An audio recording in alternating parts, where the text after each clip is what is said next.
साथीहरू प्रचण्डको एकैछिन यो भिडियो हेर्नुस् त।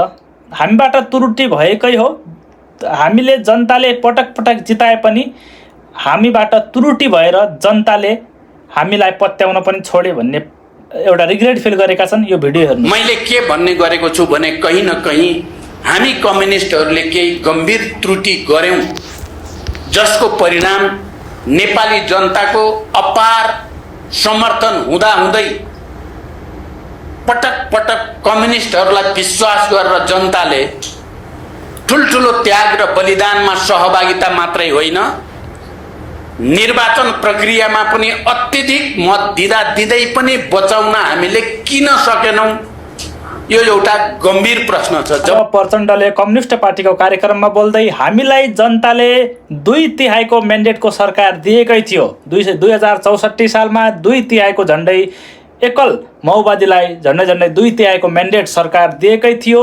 हाम्रो सरकार खासै टिक्न सकेन, जनताको हामीले मन जित्न सकेनौँ, हामीबाट केही त्रुटि भएकै हो भनेर रिग्रेट फिल गरेका छन्, पश्चाताप गरेका छन् साथीहरू।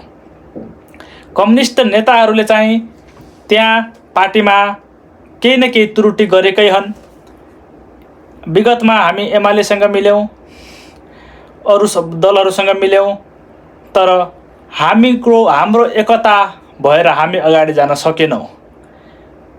बीचमा भएका यी नेताहरूले त्रुटि गरेकै हुन्।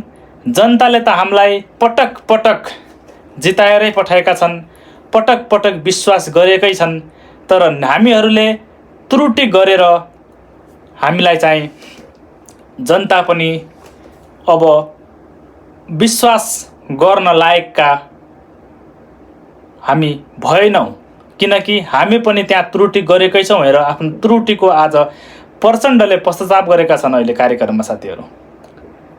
अब तपाईले प्रचण्डका र नेकपा कम्युनिस्ट पार्टीका त्रुटिहरू के होलान्? किन यो सरकारले खास त्रुटि भनेको काम गर्न सकेन? 2/3 बहुमत दिँदा पनि काम गर्न सकेन। लगभग 2/3 बहुमत दिँदा पनि जनताको सामुमा देश बनाउने, देश समृद्ध बनाउने काम गर्न सकेन। त्यसकारण जनताले नपत्याएका हुन् साथीहरू। तपाईहरु के भन्नुहुन्छ यसमा? प्रतिक्रिया दिनुहोला।